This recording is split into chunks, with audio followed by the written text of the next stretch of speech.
So thank you very much for joining us for this session about rights, risk and rehabilitation and recovery.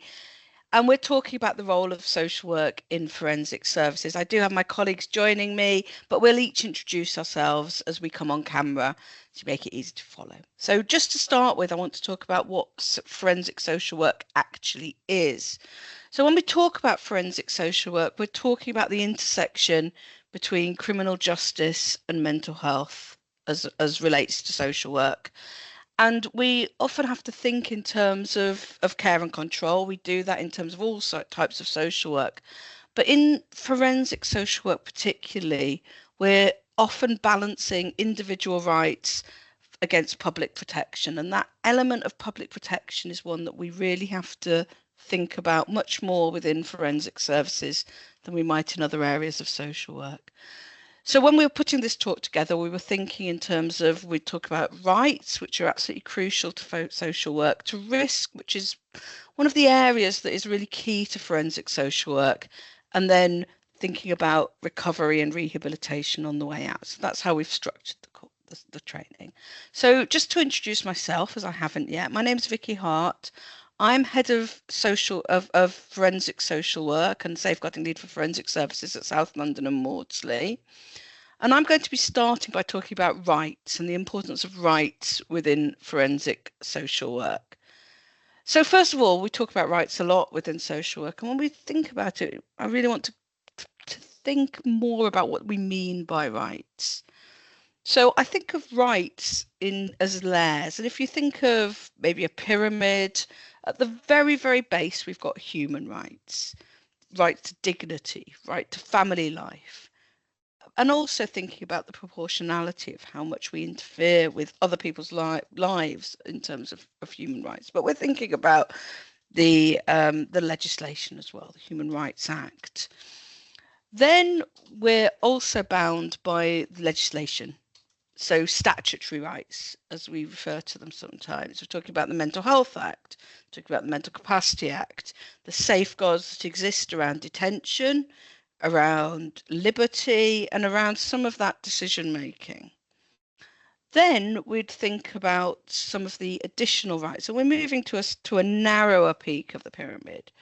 Support and care rights, that's how we refer to them, or how I refer to them. We're thinking about the care we provide in services and the aftercare and the rights to after services. So that's where we'd think about Care Act 117 rights and looking at rehabilitation, which we'll cover later on, about the needs for housing, for support, for a life to get back to beyond some of the more restrictive services.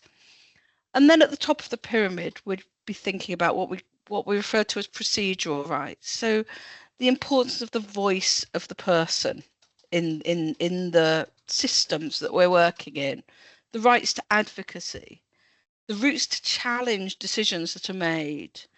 And social work is what holds this pyramid as it is together. We're encompassing the rights as they relate to the individual and the families. We're making rights practical, not theoretical, and that's really, really the heart of what we're doing. So we talk about making safeguarding personal. Well, here I talk about making rights real. And this is what we're doing as social workers. So it's really important as social workers that we have legal literacy at the heart of our social work identity. We're not solicitors, but we do need to understand legal frameworks, and we need to understand legal frameworks well enough to spot when restriction may drift into routine. So social workers, talking about within the inpatient forensic service that I work in, we're the eyes and ears, and we need to be the eyes and ears to ensure people get advocacy, to ensure people can challenge decisions when necessary, and that we can work towards lawful, workable discharge plans and aftercare plans. So legal literacy turns what's the policy into what's the legal and lawful and least restrictive options here. And then we have to be able to make defensible decisions within our service. So we know the laws, we know the rules, the procedures, but we also need to be able to use the least restrictive principles and be proportionate. So we are involved often in restrictive environments, but what is the least restrictive option available? And that's some of the work we do. We also, as there's all social work, not just forensic social work, need to keep the person in their own context. So we need to understand the family, the culture, the community. We need to understand patterns of inequality that might impact that person, who that person is. And this is sometimes an area that can be missed in other parts of of the of the forensic or mental health sector. It's not to say that our colleagues aren't wonderfully person-centered in other professions, but that is the specialist role of the social worker as well. And finally, we bridge what this is something one of my ex-colleagues said to me when I started in forensic social work. We're the bridge between the outside world and the inside world. The inside world within the secure hospital environment, and the outside world, which may well be other agencies like probation, police, local authorities, MAPA, MARAC, housing, all those other areas, children's services, and we link in to what's happening within the hospital, but also link out to make those connections. It's often the social worker that will do this. And eventually looking at the rehabilitation, the aftercare, and it because it's only becomes real if we're working outside the gate as well as inside the gate, and obviously those links with family as well. So just wanted to talk through a scenario of how it might work in practice. So the scenario that we'd set up, we'd thought about, it's an amalgam of different different situations, which is not a real example, but it might be a patient who's sentenced to section 3741, so restricted hospital order, eligible for 117 aftercare, which is supporting the community, may be involved with MAPA on conviction, which is the multi-agency public protection arrangements, and we'd need to inform MAPA, keep them informed about when the patient's discharged, when they've got leave, and then maybe family visitors as well. So what would the social work role be in this situation? So when somebody comes into the service, or when there's been a change in their status, for example, with sentencing, reviewing the information available, advocate for the appropriate pathway. So does somebody progress through the forensic mental health service? Do they maybe need remission to prison? Are we in the right place for that person? We're working with MAPA, we're working with victim liaison officers who are linked to probation, because victims have a right to information in certain situations. So we're ensuring that those contacts are in place. We're linking with probation if we need to make sure that those agencies are linked in. We're identifying responsibility for Section 117 duties from admission, to ensure that discharge planning can start as soon as possible, or that it's not delayed by some of these processes. We, as social workers, we would approve visitors into the service, including liaising with children's services when necessary. And again, just going back to being that bridge between the team, the family, maybe employers, landlord, welfare, would pick up some of those issues as we go along. So do we need to liaise with other agencies around tenancies, for example? So it's just a quick example of some of the work we might do in practice.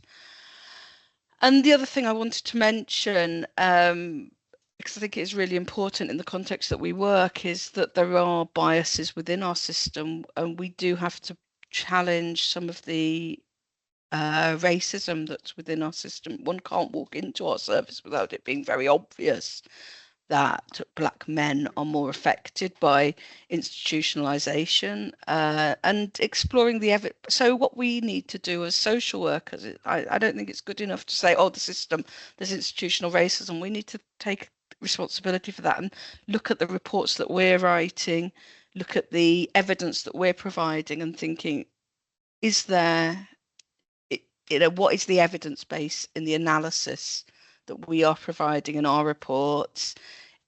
Are we providing evidence, or are we ourselves leaning into our anxieties and biases? Are there patient voices evidence? Is there participation evident in the information that we're passing on? And have we considered culture, language, context? Because all these situations, we all exist within context, within cultures, and within particular environments. So just coming to a conclusion, anti-racist practice, for a start, it's a rights issue. It is tied completely into the patient rights. It's rights that make this, some of the power that we have, transparent and potentially challengeable, which is why it's so important to embed across forensic service. And we have to ensure as social workers that the restrictions that are in place, because there are restrictions in place, are both necessary and least restrictive for the benefit of the patient and for the benefit of public protection. Good afternoon, everyone. My name's Morella Marenghi, and I am the Forensic Social Work Lead at the North London Foundation Trust, which is in the London Borough of Enfield. I'm also the chair of the National Group of Social Work Managers in Secure Services, which is a national group that brings together professional social work leads and social work managers from across the country who have oversight of social workers in secure services. So I just want to say thank you very much for joining our talk today, where we can share and highlight to you our specialist area of forensic social work practice. So today I'm going to be speaking about managing risk in forensic social work, which is an essential and complex area of our practice. And as Vicky has said, that intersects with individual rights, but public protection, recovery and social justice. And essentially, effective risk management needs a strong judgment, ethical clarity, and a deep understanding of the social, cultural, and relational factors that it all influence behaviour. Have I moved on? Yes, wicked. So people within forensic services can have histories of trauma, social exclusion, unmet need, and discrimination, and these experiences can shape vulnerability and heighten risk. For example, when support might be inconsistent or environments perhaps not suitable. And as social workers, we balance two equally important responsibilities: the individual's dignity and right to recovery, as well as the protection of the public through, as Vicky has said, ethical, proportionate and evidence-based decision making, so that we can help people progress through their care pathway with us, from admission through treatment onto discharge and safe care and life in the community.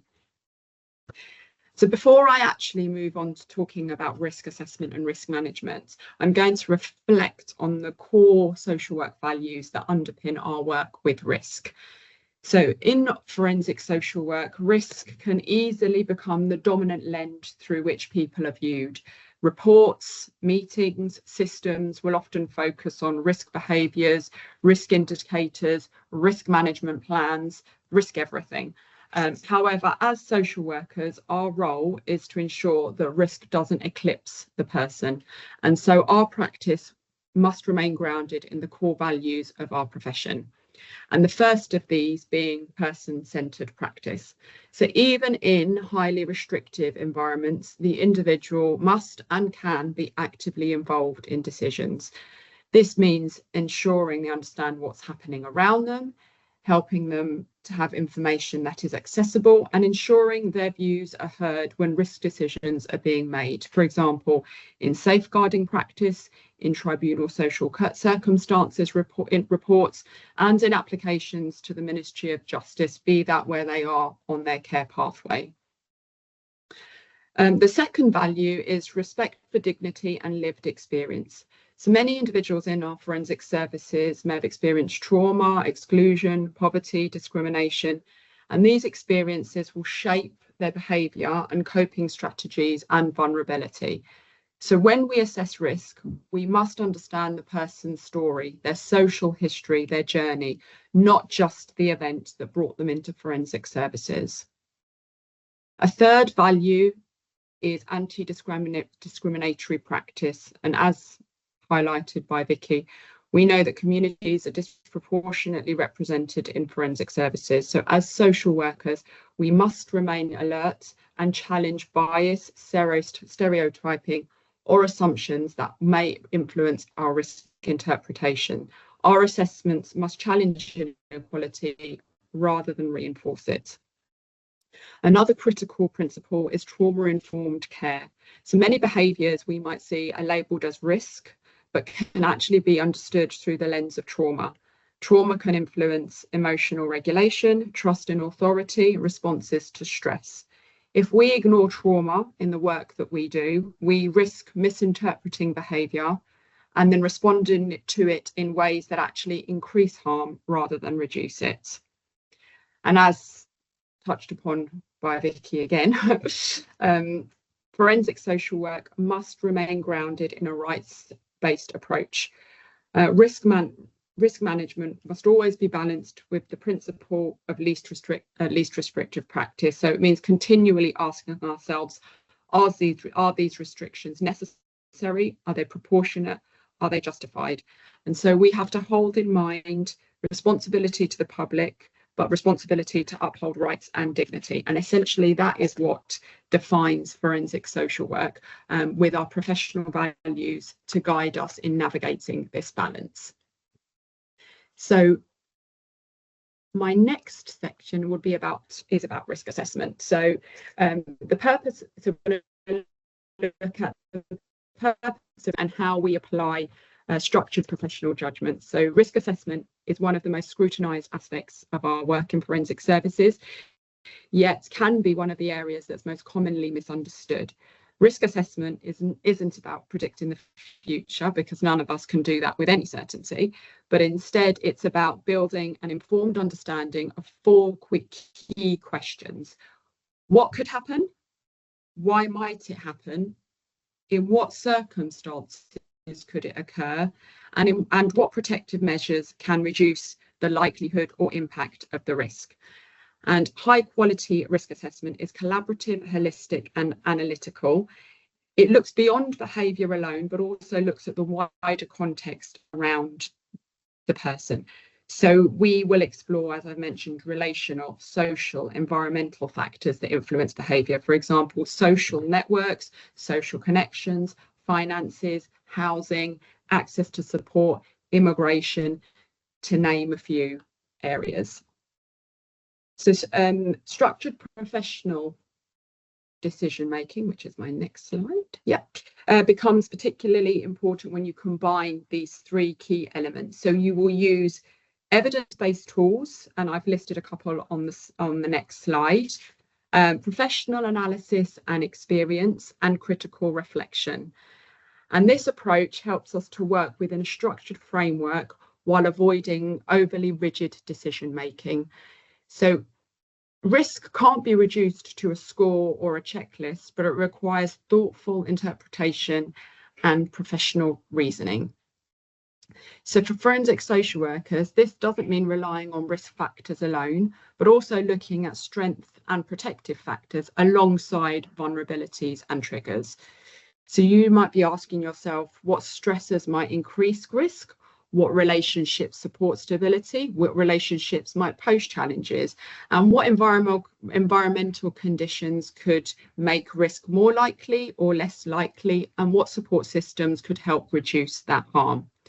By bringing all these perspectives into multidisciplinary discussions, as social workers, we can help ensure that risk formulations consider the whole person and not just simply their offence or their diagnosis. Again, another balance in forensic social work that helps us contribute to safe and proportionate risk management. But here we go, sorry. Here is the list of some of the structured tools that I mentioned that we use in forensic services. Most people will probably be familiar with the HCR20, but some of these were just some other examples that are used. Some do require specific training, but others are open to a range of professionals to engage with. So I just put a short list of some of the ones that are commonly used. Am I going to the next slide? Let me see. Yeah. So managing risk. Yeah. So it's not, although there might be a lead agency in most cases, for example, Section 3741, the hospital may be the lead agency. Risk management is actually a shared responsibility that sits across multiple agencies and multiple systems, and for example may involve, as I've said, health and social care, police, probation, supported accommodation services, community teams, local authorities, and wider public protection arrangements such as MAPA, MARAC, and the involvement of victim contact services.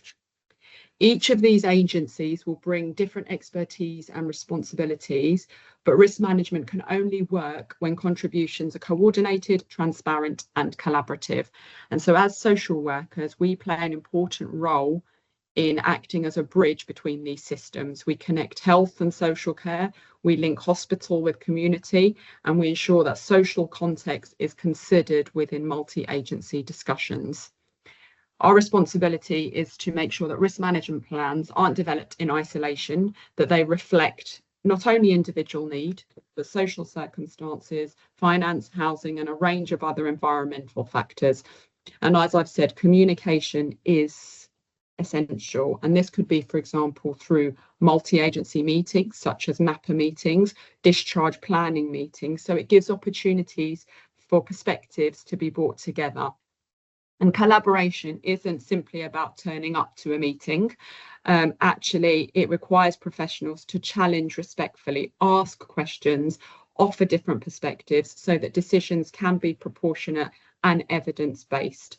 As forensic social workers, we look at risk not just through a clinical or a criminal justice lens, but we bring the broader social context of a person to the fore.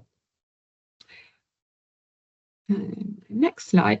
So forensic systems can approach risk in a way that positions the individual as the subject of risk management. But forensic social work aims to ensure that people, in order to help people manage their risk successfully, it moves from them just simply being informed about decisions, but creates an opportunity for participation and shared understanding. And some of the ways that we do this is through, for example, relapse prevention plans. It helps people to recognise their triggers, their stresses, early warning signs, and what systems and support would help them feel safe and stable when challenges do arise. By reflecting on these areas, people can begin to develop a clearer sense of their own role in managing their risk and maintaining their well-being. And a key part of this is building trust with the person that you are working with. For many people within forensic services, previous experiences with services may have been disempowering and even traumatic. So as social workers, building that rapport, building that relationship plays a critical role in creating a safe space where individuals can share and talk about their experiences, and helps then in turn strengthen the risk management planning. Not only does this promote empowerment and dignity, so individuals are treated as active participants in their own lives, but secondly, it strengthens long-term safety, so that people can better understand their risks and protective factors. So this then ensures that risk management is respectful, collaborative, and person-centred. So as we've sort of touched upon, forensic social work is complex. It can be high profile, it can be highly sensitive, and it can be often emotionally demanding as practitioners, as we're required to make decisions that do carry significant consequences. So supervision provides a critical space for reflective discussion and professional support, and it allows practitioners to explore uncertainty and challenge assumptions and think critically about the decisions that are being made. It allows us to step back from our casework and consider the wider context of our work. And where supervision or reflective practice are embedded within teams, it helps strengthen professional judgment as well as supporting practitioners' well-being. And as my part of the slide says, our work sits firmly within a number of statutory frameworks. So obviously the Mental Health Act, but also the Mental Capacity Act, safeguarding duties, broader human rights obligations, as well as criminal justice legislation. And it's these frameworks that guide how we assess risk and make decisions about care, but also ensuring our interventions are lawful and proportionate. We often have to navigate situations where the legal frameworks overlap. So as has been mentioned by Vicky, legal literacy and ethical reflection have to sit at the heart of safe forensic social work. I am going to bring my section to a close there. So just in summary, managing risk in forensic settings requires the holding of several important responsibilities at the same time that are the foundation of skilled judgment, legal literacy, and ethical reasoning. We can't predict the future, but we can develop thoughtful, evidence-based decisions that combine not only structured tools, but professional analysis and involve multi-agency collaboration whilst ensuring that the person is actively involved in understanding their pathway through forensic services. Thank you very much. I am going to hand over to Natalie. Thank you.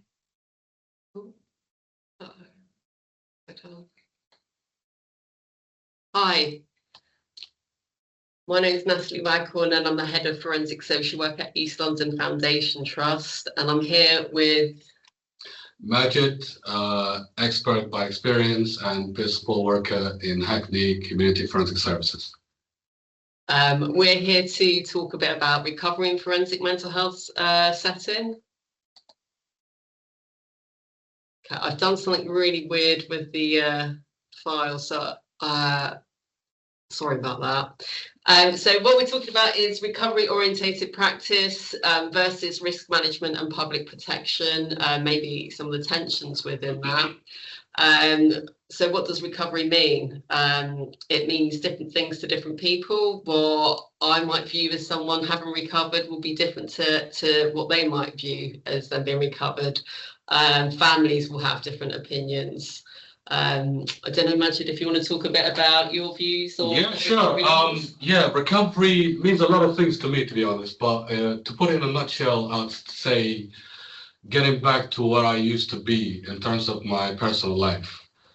So, for example, I used to work full-time before I suffered mental health condition, and then I ended up in the John Howard Center, where I sort of done my recovery journey. So recovery to me, basically going back to that level where I used to be, my personal experiences, because I was the type of person where I was taking everything by myself, and then obviously that didn't work out, and that contributed to where I was, and then therefore I suffered badly with mental health condition. So the recovery means a lot of things to me, but in my personal terms, that what it means to me, like, going back to where I used to be before in terms of taking control of things. I think that's really important, because I think a lot of families, particularly when they have a relative that comes through the forensic mental health system, want their relative to get back from where they knew them before. And for some people that does happen, but for others, the recovery, it means something slightly different. What I've talked about in the slide is sort of organisationally, and what I mean by that is what's important to inpatient services, to community services, what Ministry of Justice might be wanting to know, what MAPA, possibly probation or victim liaison want to know. So when we're looking at things like discharging someone, what we want to look at is stable mental health. That again means something different to everyone. Yeah, absolutely. Yeah. Stable mental health means you can sort of go through with life having a mental health condition. I regard mental health condition as like any other illness out there. You just sort of have to cope with it, take a good strategy in terms of like, how to cope with it, and then sort of like, run your life with it. So it could be anything like from a physical impairment to a mental health impairment. But to me, it's the same thing. As long as you cope with it, you can sort of like, run your life and have a positive outcome in life. So we also look at things like compliance with medication, supported accommodation, engagement with the community team, and if the risks are manageable in the community. And whether the risks are manageable in the community, again, depends on perspective, and everyone, even professionals, have different levels of risk they're willing to work with. So that can change over time. Talked a bit about being person-centered. So some of the questions that people will ask when we're looking at discharging is, what does life look like after hospital or prison? One of the things I wonder is whether it's going to be lonely, because obviously in an inpatient setting, 24 hours, you have staff, you have always someone around. Absolutely, yeah. So when you are in a secure unit, you basically looked after 24/7. You got nursing staff, you got social workers, you got occupational therapists, you got different sort of like multidisciplinary team looking after you 24/7. But not necessarily when you get discharged. And that's the problem, because a lot of patients, including me at the beginning, we faced a lot of isolation, and all of that care, which was centered to us in the secure units, it becomes no more. Only you see your community team once a week, and the rest of the time is for yourself. So what you do with it is the key. So I've been advised, me personally, especially my previous social worker, that establishing a connection with your relatives, with your family, with your loved ones is a key factor in terms of your recovery journey. Because once you have that isolation, it can sort of like be hard, and it can have a detrimental effect on your mental state, and then you run a risk of relapse. So therefore, I make sure I establish a lot of contact with my relatives, and I try to occupy my time as much as possible. So when I was in a supported accommodation, I used to sort of like go out for a walk whenever I sort of like get lonely or get sort of like bored. I sort of listen to music. I try to occupy myself with positive things and try to recreate somehow a little bit of the activities that I used to do when I was in, for example, John Howard Center. Yeah. So I think occupying your time in a positive way, really, really good factor when it comes to recovery journey, especially when you get discharged from a secure unit. Yeah, definitely. And also thinking about, people wonder what will happen is if, let's say, substance misuse has been part of their history, will they get recalled if they take a drink or they have a spliff? I think that's really important in terms of contingency planning and being clear about the expectations, but also that we're not going to bring someone back into hospital necessarily just because maybe they've relapsed. It would have to be associated with some kind of significant risk to others or themselves. So essentially, recovery is often non-linear, it's really individual, and it's also socially constructed. So what's expected now would be very different to what was expected 100 years ago when someone was leaving a similar kind of institution. And the same will be true again. So I suppose it's acknowledging we live in our context. Yeah. Okay, just moving on. So things to consider when looking at sort of recovery and moving people into the community is whether there are any restrictions. So are there exclusion zones, any non-contact orders with victims, any external agencies involved? So we talked about probation, could be Jigsaw, MAPA, or for any other restrictions for those on hospital orders, so section 3741s. I think it's really important to be clear with people what their conditions are, and so it doesn't come out of the blue. It's like an expected thing, and that helps with engagement. Yeah. Majid, you talked about family and friends and connections to the community, and kind of occupying your time. Absolutely.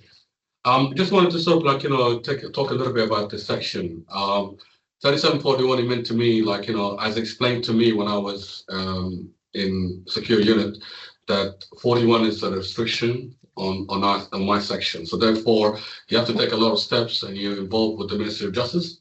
So therefore, you have to sort of like prove to them in a way that you starting to become rehabilitated in a way. I don't like to use that word, to be honest, because there's a little bit of stigma that comes towards it. But I took it at the time because of the circumstances. But when I got discharged, it took me up to 11 years to get absolutely discharged of the section, which was a very, very long time.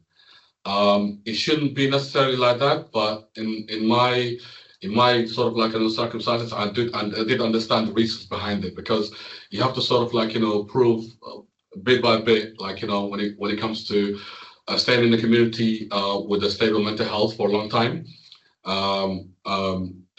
going through the steps from support accommodation to independent living. Yeah, that's one of the key factors, and then obviously obtaining some sort of a part-time job or full-time job, whatever the case may be.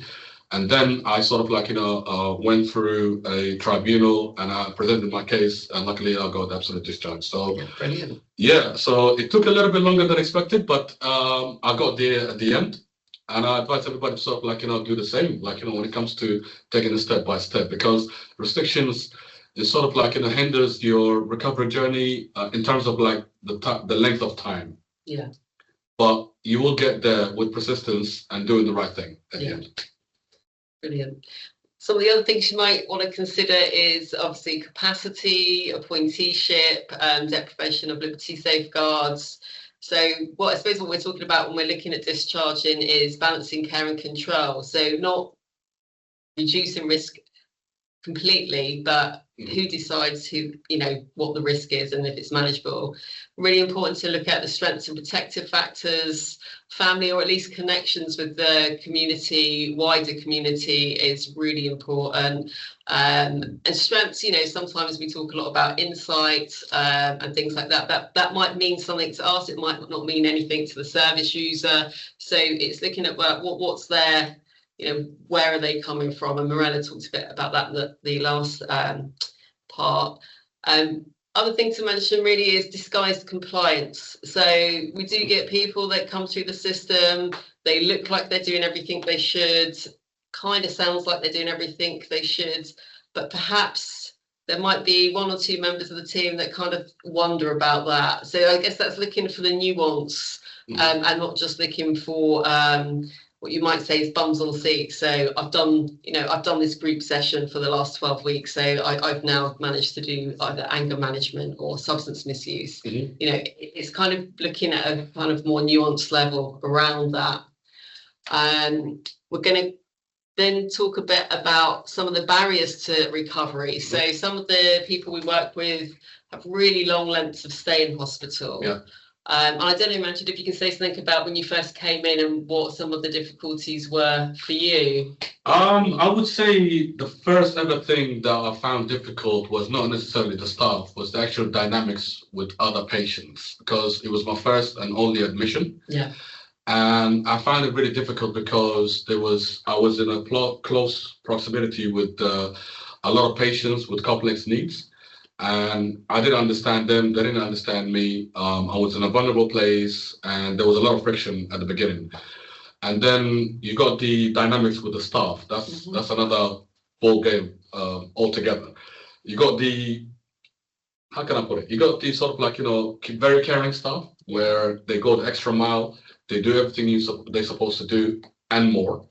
And then you got the power drunk staff where they sort of like, I wouldn't say abuse their position, but they sort of like, undermine you a little bit.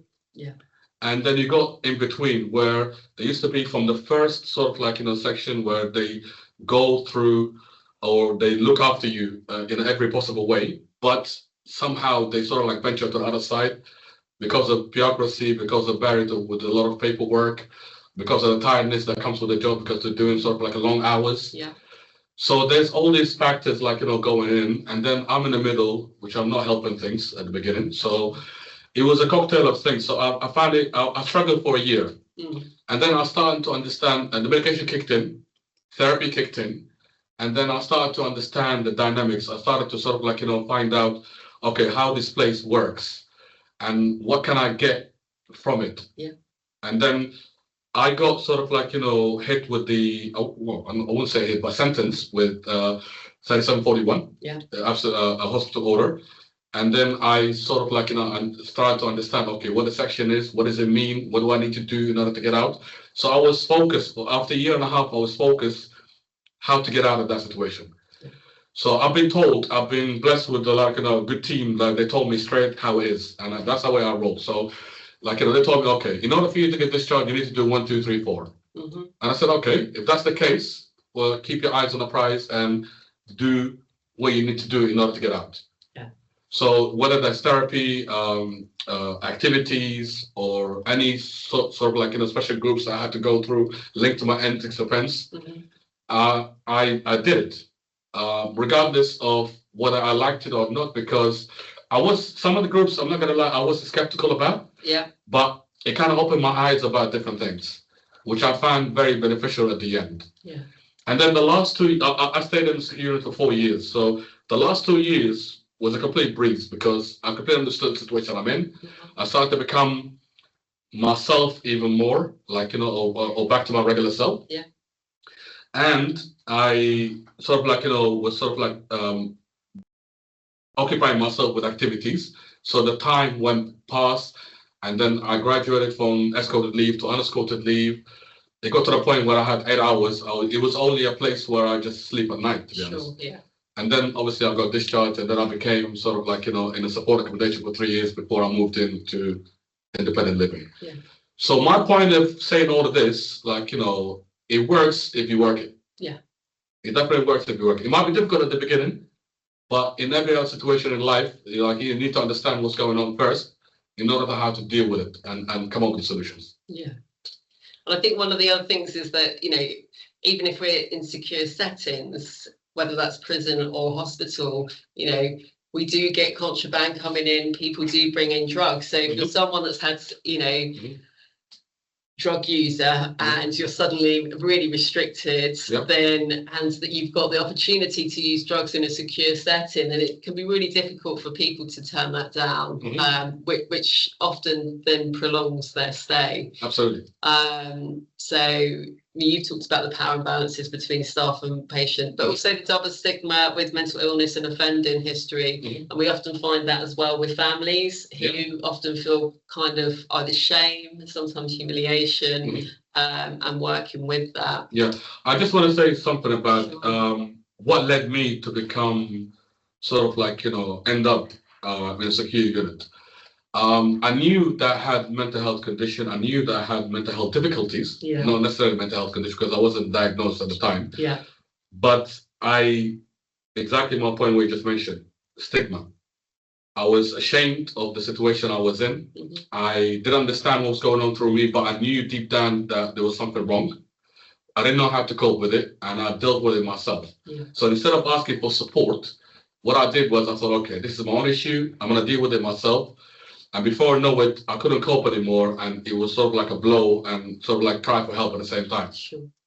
So that's the reason why when I ended up in the General Health Center, for example, I made sure I get every support I can, because I learned one fundamental thing. It's okay to ask for support. It's definitely okay to ask for support. I wasn't that much person before that, but now definitely I am. We're just going to finish off quickly with sort of what enables recovery. So things like when we work with people, trauma-informed care, strengths-based formulation, so not just focusing on, if you like, weaknesses or risk, meaningful, you've talked a lot about that, Majid, meaningful occupation, ensuring family and carers are involved, building strong therapeutic relationships with staff and members of your team. So there's some trust there, and sometimes that trust is about challenge, and sometimes that trust is also about being open and honest about this is what you need to do, and if this happens, then actually you might come back in. So it's kind of straightforward, I suppose, and transparent is really important. You need to be transparent with your team, because I work as a principal worker now. So every time I see a client of mine or a peer of mine, I always sort of encourage them to be transparent with their team, because if you think about it analytically, they're there to support you. So why can't you use that support to your advantage? Yeah. That's what I sort of like, encourage people to do, because, sometimes, like, we're all human in the day. We always have, like, shortcomings. We're not perfect. So therefore, if you've got somebody who's trying to help you to get to where you want to get to, then it's okay to ask for that support. It's okay to ask for that help. Yeah. Okay. Thanks, everyone. I'm just going to move this on and pass you back over to Vicky. Thanks very much. Thanks, that's brilliant. Thank you, Majid and Natalie and Mirella. So I'm just going to close up by just talking a little bit, introduce you to the National Group of Social Work Managers in Secure Services. Mirella is our chair. We're part of the steering group, and it's a group that's has a few different functions. We're a national group, so it's UK wide and beyond England, but we provide support for each other as leads within social work, forensic social work services. We are really focused on building up understanding of forensic social work in a wider scale, which is one of the reasons we're here today. Thank you very much to Social Work England, and to develop the competencies of forensic social workers. So we have started to provide some events, some training within forensic social work. We have a knowledge hub. The links are on the slides, which I believe you'll get. And I'll share the link afterwards. If you've come across Knowledge Hub, it's a public sector forum base, and we have a group there for people that have an interest in forensic social work. So if you are interested, then do join and see what we've got to offer. And keep an eye out for us, because we're doing more events around the country, but they are mostly virtual. So and just thank you all for your time. I know everybody's really hard pushed. Thank you to Social Work England for allowing us the opportunity. There's some links on the slide, including the link to the Knowledge Hub and some other documents about forensic social work. So thank you very much. Fantastic. Thank you all so much for such an incredibly informative and thought-provoking session. Majid, you might not have been aware while you were speaking, but the screen was almost flooded. I could barely see you at one point for claps and heart emojis while you were so bravely sharing your own lived experiences. So thank you so much for sharing those reflections with us. We do fortunately have a bit of time to spare for some questions that have come through in our Q&A this afternoon. So if I may, I'm going to come straight to Majid, because we've got a question that's come in just for yourself, Sure. which is, how did social workers help you to understand your situation and navigate the route to recovery? Good question. I had a fantastic social worker, basically, and she told me, look, this is what you need to do. You need to understand your situation where you're in right now. So you're in a secure unit. You have a section 3741, which means you have to deal with the Ministry of Justice. So therefore, every step of the way, you have to do certain things in order for you to get discharged. Bottom line. So I said, okay, no problem. So what do I need to do? She explained to me extensively, you need to do therapy. You need to do activities. You need to show them that you become rehabilitated. Again, I don't like to use that word, but it's sort of like, it's the norm when it comes to this kind of situation. So she explained to me every step of the way, basically what I need to do. And we had a sort of like transparent relationship where she was straight to the point and I was straight to the point, and there was no sort of like, hiding behind the bushes or nothing like that. So that one really helped me to understand my situation, and therefore to sort of like advance to every little step of the way until I got discharged from, for example, General Center. Fantastic. Thank you so much. Another question that we've had come through is, I work in a mental health hospital, and I find that people who have a forensic history are stuck in services because most accommodation in the community feel patients are too high risk. Any advice on this would be great. Don't know if there's anybody in particular that would like to. Do you want to answer? Yeah, sure, I can answer. Basically, in my experience, you know, the only thing I can say is to be patient, because in my experience, I was deemed as high risk, and I had to wait for almost 9 months to find a suitable support accommodation. So my only advice when it comes to that, as a service user or as a patient, is to be sort of like, you know, patient and sort of like, you know, try to exercise patience, which is the key word, because it's not on your hand. You have to be discharged to a secure unit to support accommodation in order for you to continue with your recovery journey. So it will take a little bit longer than expected. I get that. I get that quite a lot. Sort of like, you know, when I come, for example, every Friday to play volleyball with the guys, and they always sort of like complain, okay, how long did it take you? How long did it take you? It's taking long. And I keep telling them, like, you know, the only thing you can do is keep patient, because it's out of your hand. It's like, you know, the process is complicated, and it will take a lot of time in order for you to find a suitable accommodation. So patience is the key. Absolutely. Thank you. Morella, you've got your hand up. Yeah, I was just going to say, I think this is it's a really good question, and it's something about building the interface with local authorities and commissioners in terms of the accommodation options available for people in secure services and when they're being discharged, but also building the confidence for staff at this supported accommodation. So actually some of the work that we do in our service is to support accommodation staff with helping to support to forensic discharged patients in the community and what their care might need to look like. So if you do have a community forensic team or an inpatient service, do link in with that team, because it may be that they do offer training to supported accommodation providers to help. Fantastic. Thank you. Let's see if we can squeeze one more in here. We've got what additional skills or knowledge may a social worker need to go into a forensic social work role?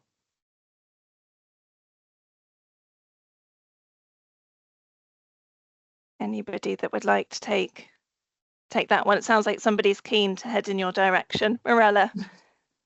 I think the skills and the knowledge can come.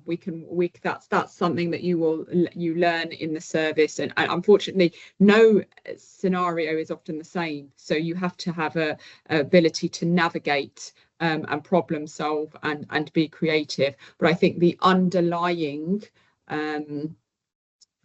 qualities and values are to have hope and a sense of wanting to support patients and build that trusting relationship with patients, because in the absence of that, perhaps this specialist area of forensic social work may not be for you. But have a hope, perseverance and care.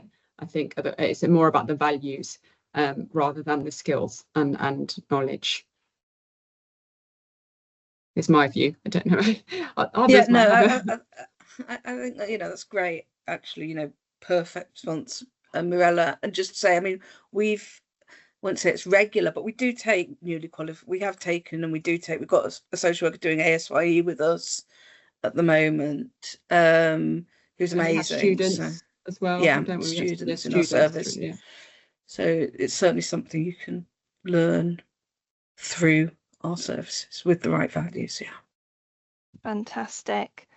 Thank you very much. And I said that I was going to do one last question, but I'm going to squeeze one in, one last one. So final question, given that 51% of UK households identify as being mixed race or Black, what are your views on how mental health social workers can ensure the centralising of the voice of the person, especially if the person is Black or of global majority ethnicity? I mean, I'm going to come in and I think, first of all, humility and listening and understanding. It's not my experience, but I want to listen and understand and be aware of my own prejudices, because, as I said in the section, you know, we can't just say, oh, this is institutional, this is structural. If you come to the service that I work in South London, it is really, really obvious. You can't be in our service for more than, you know, a minute or two without seeing what a system that treats people differently on the basis of race looks like. And we have to take responsibility for our role, my role, I'm going to speak for myself here, in perpetuating that, and listen. And I always say, listen with the humility to make changes, and including making changes in my own practice. So we can't change everything, but we can change our responses, and we can fight within the system as well. And we really, really need to, because it is so important. And it is so important in forensic mental health services to be so aware of that. Absolutely. Thank you so much. Thank you, Victoria, Mirella, Majid, and Natalie, for such a brilliant session.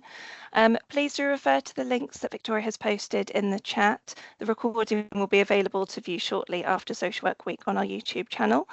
We hope you've all enjoyed today's session. I can see from the hearts and thumbs up you certainly have. We would appreciate it if you can complete a brief survey and provide any feedback via the link in the chat. And this concludes our session for today, but we look forward to you joining us at any further sessions available throughout this week. Thank you.